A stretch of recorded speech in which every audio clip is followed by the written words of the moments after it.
Okay.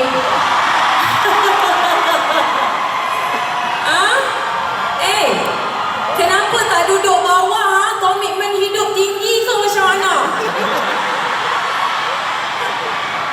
Oh my God, is that my husband?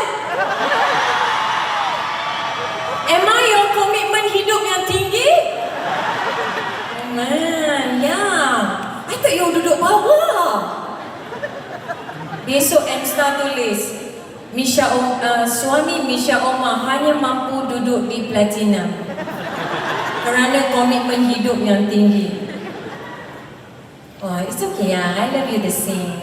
Saya ingin mengucapkan terima kasih kepada orang-orang yang berada di atas kerana kalian adalah pihak yang menghabiskan 15 minit tiket yang di atas itu kategori silver and gold.